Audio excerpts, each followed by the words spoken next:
Hi, everyone. This is Pastor Juan Ochoa from Calvary Assembly of God. Thank you for joining us today.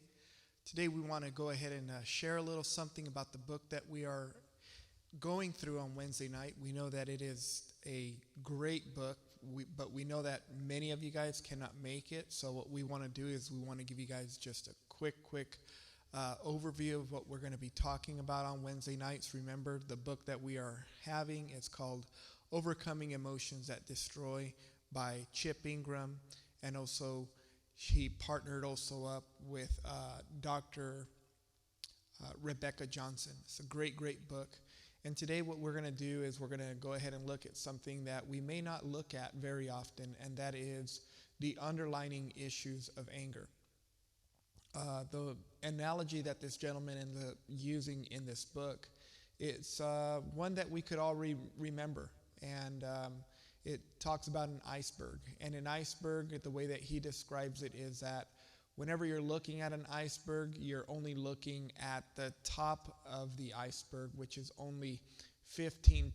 So if you know the story about the Titanic, all they thought was that the iceberg was not a threat. All they did was just look at the top of it, but they didn't fail to recognize what lied beneath the iceberg, what lay beneath the waters. And that was what caused the damage to the Titanic. And as you know the story, many people lost their lives on that particular day. So that's the kind of analogy that he uses. When you look at an iceberg, it is almost like looking at anger. You're only seeing the surface of it, but below it there are some underlining things that are overlooked. So the way that he describes anger is much like a plant or a weed. As you know, the rain is coming and you're starting to see some weeds pop out all over the place. The place in which there would not be weeds, there are weeds now because the water is now reaching these locations. So there's several ways you're able to deal with weeds. Now, you could get weeds and you could do several things. They got weed killer. They also have these other things called weed eaters, which are machines that have a spinning propeller, and it has some. I should know this, right? Because I was in yard care. They have these spinning things at the bottom of it, which are like blades, or sometimes they could be used as strings, and you pull the trigger, and it causes you to kill the weeds from the surface. But the way that this gentleman describes it is the same way we're able to deal with our anger. The way we're able to deal with our anger, we could deal with the surface, but we don't really want to deal with the deeper issues. And sometimes to deal with the deeper issues, sometimes it gets dirty.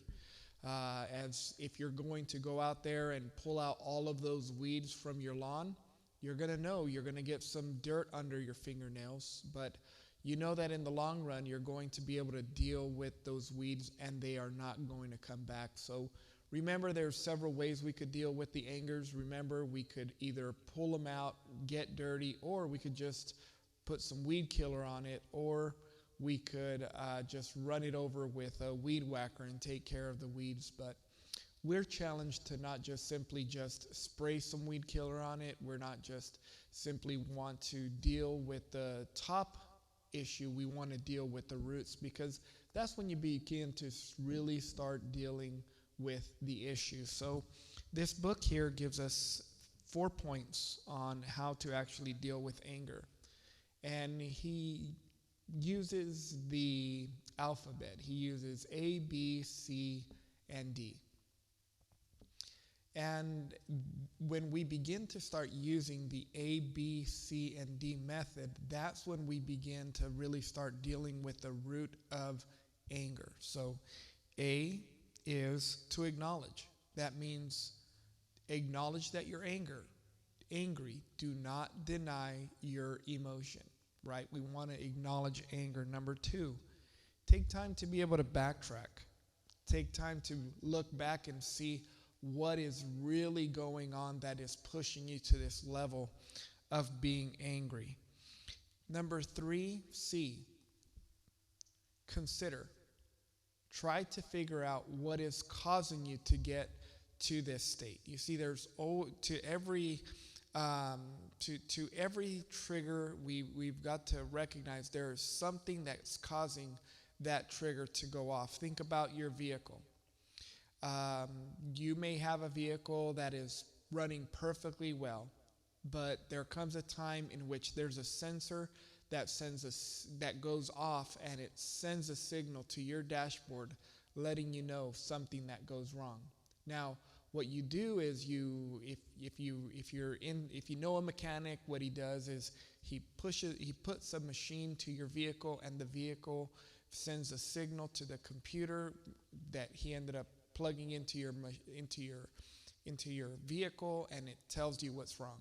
Well, that's the same way it works with us with anger. There's something that sets something off.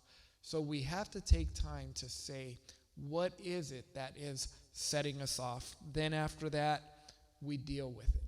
As you know, if you take your car to a mechanic once again, they're going to tell you what's wrong, and for you to make that vehicle work correctly, you could turn around and you could say, mechanic, go ahead and do the job. And if you have the cash, you pay for it. But you know that if you don't deal with it, you're going to have problems down the road, which goes back to dealing with anger. If you don't deal with the anger in time, it's going to come back. If you don't deal with the root of the issue, it's going to come back. So remember, acknowledge that you're angry, backtrack and see what is causing you to get angry, which is the trigger, and then determine to deal with it. You see, many of us could turn around and we could say, well, they're the issue, not me. Well, that's you have a valid point. Some of the things that get us angry doesn't really have to do with us. But we've got to remember that it is our responsibility to control ourselves. We're called as believers to live self-controlled lives, right? This is the reason why it's important for us to recognize that anger is an emotion that we have. It is not an emotion that somebody else has. If somebody wants to get out of character, well, that's between them and God. But it's your responsibility to make sure that you don't fly off the handle when something goes wrong. God bless you. Hopefully you were able to receive some encouragement with this book that we're doing called Overcoming Emotions That Destroy. If you haven't picked it up, please buy it. And if you want to come and learn more, join us on Wednesday